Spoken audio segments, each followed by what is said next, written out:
Choose a quiet place and a quiet moment, and free yourself from thoughts that distract you from the peace and love of God that is yours in this moment and every moment.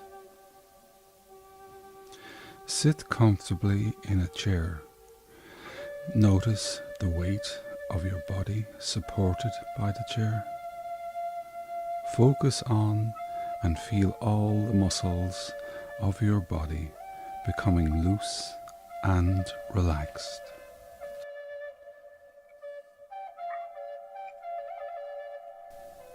Become aware of your breath. Notice the gentle rise and fall of inhale and exhale. Feel the flow in and out, cleansing and loving every cell and tissue of your body. Be aware of this life-giving breath as it gently nurtures you, restoring a sense of peace and balance.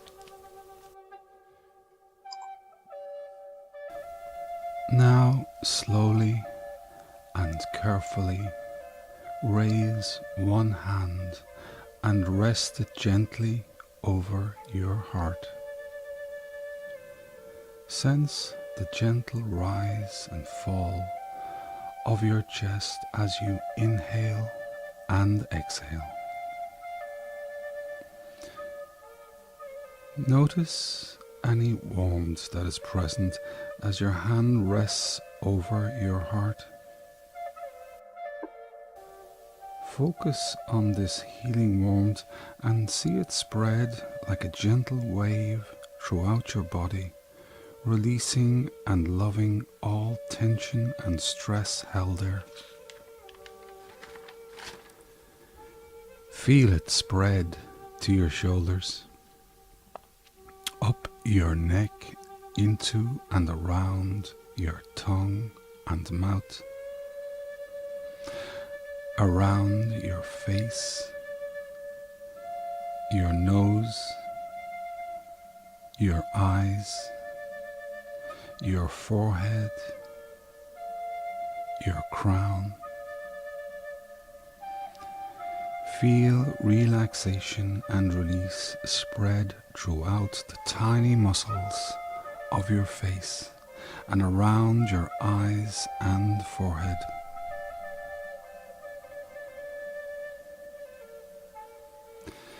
Now follow this wave of warmth as it spreads around your tummy, gently releasing all tension there. Follow the wave as it surrounds your hips and bottom, and then as it slowly flows down your thighs, your calves, and to your feet and toes. Gently remove your hand from your heart and let both arms relax, loosen, and release. Rest deeply in the feeling of well-being that now protects and surrounds you with relaxation, kindness, and peace. And know that you are not alone. You are love and are loved and always have been. I will now read an excerpt from A Course in Miracles, text chapter 11, section 1, The Gifts of Fatherhood. Don't strain to understand the words. Their meaning will be given you as surely as your heart and mind seek for truth and freedom.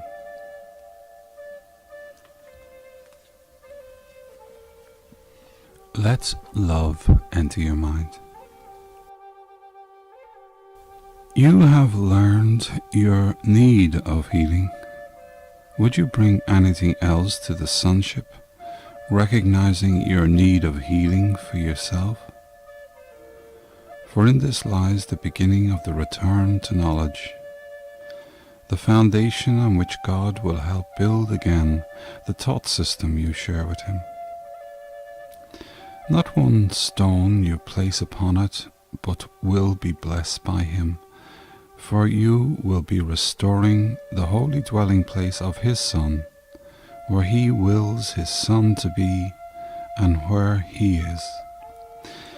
In whatever part of the mind of God's Son you restore this reality, you restore it to yourself.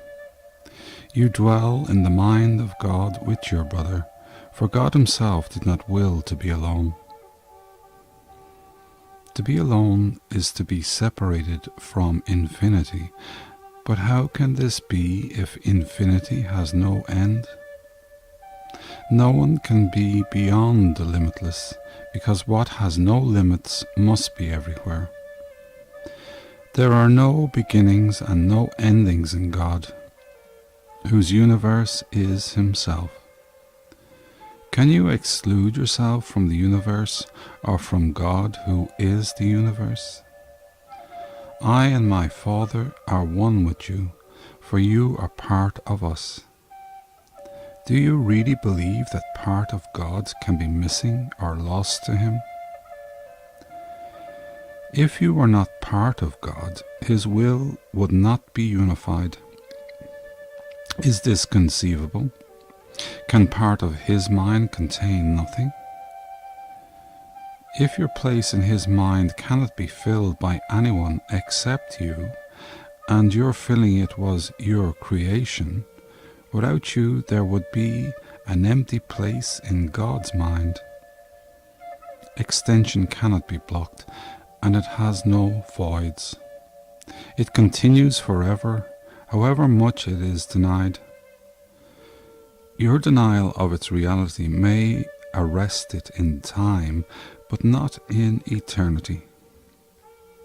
That is why your creations have not ceased to be extended, and why so much is waiting for your return. Waiting is possible only in time, but time has no meaning. You who may delay can leave time behind simply by recognizing that neither beginnings nor endings were created by the Eternal, who placed no limits on His creation or upon those who create like Him. You do not know this simply because you have tried to limit what He created, and so you believe that all creation is limited. How, then, could you know your creations, having denied infinity?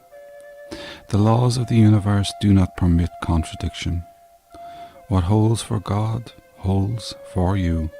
If you believe you are absent from God, you will believe that He is absent from you. Infinity is meaningless without you, and you are meaningless without God. There is no end to God and His Son, for we are the universe. God is not incomplete, and He is not childless. Because He did not will to be alone, He created a Son like Himself. Do not deny Him His Son, for your unwillingness to accept His fatherhood has denied you yours. See His creations as His Son, for yours were created in honor of Him. The universe of love does not stop because you do not see it, nor have you closed your eyes, lost the ability to see. Look upon the glory of His creation, and you will learn what God has kept for you. God has given you a place in His mind that is yours forever, yet you can keep it only by giving it, as it was given you. Could you be alone there when it was given you because God did not will to be alone? God's mind cannot be lessened. It can only be increased, for everything He creates has the function of creating. Love does not limit, and what it creates is not limited. To give without limit is God's will for you, because only this can bring you the joy that is His and that He wills to share with you. Your love is as boundless as His because it is His. Could any part of God be without His love? And could any part of His love be contained? God is your heritage because His one gift is Himself. How can you give except like Him if you would know His gift to you? Give then without limit and without end to learn how much He has given you. Your ability to accept Him depends on your willingness to give as He gives. Your fatherhood and your Father are one. God wills to create, and your will is His. It follows then that you will to create, since your will follows from His. And being an extension of His will, yours must be the same. Yet what you will, you do not know. This is not strange when you realize that to deny is to not know. God's will is that you are His son. By denying this, you deny your own will, and therefore do not know what it is. You must ask what God's will is in everything, because it is yours. You do not know what it is, but the Holy Spirit remembers it for you. Ask Him, therefore, what God's will is for you, and He will tell you yours. It cannot be too often repeated that you do not know it. Whenever, what the Holy Spirit tells you appears to be coercive, it is only because you have not recognized your will. The projection of the ego makes it appear as if God's will is outside yourself and therefore not yours. In this interpretation, it seems possible for God's will and yours to conflict. God, then, may seem to demand of you what you do not want to give, and thus deprive you of what you want. Would God, who wants only your will, be capable of this? Your will is His life, which He has given to you. Even in time, you cannot live apart from Him. Sleep is not death. What He created can sleep, but cannot die. Immortality is His will for His Son, and His Son's will for Himself. Immortality is His will for His Son, and His Son's will for Himself. God's Son cannot will death for Himself because His Father is life, and His Son is like Him. Creation is your will because it is His. You cannot be happy unless you do what you will truly, and you cannot change this because it is immutable.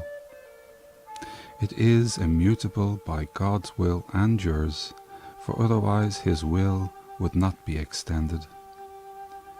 You are afraid to know God's will because you believe it is not yours. This belief is your whole sickness and your whole fear. Every symptom of sickness and fear arises here because this is the belief that makes you want not to know. Believing this, you hide in darkness, denying that the light is in you. You are asked to trust the Holy Spirit only because He speaks for you. He is the voice for God, but never forget that God did not will to be alone. He shares His will with you. He does not trust it upon you. Always remember that what He gives, He keeps, so that nothing He gives can contradict Him. You who share His life must share it to know it, for sharing is knowing. Blessed are you who learn that to hear the will of your Father is to know your own, for it is your will to be like him, whose will it is that it be so. God's will is that his Son be one, and united with him in his oneness. That is why healing is the beginning of the recognition that your will is his.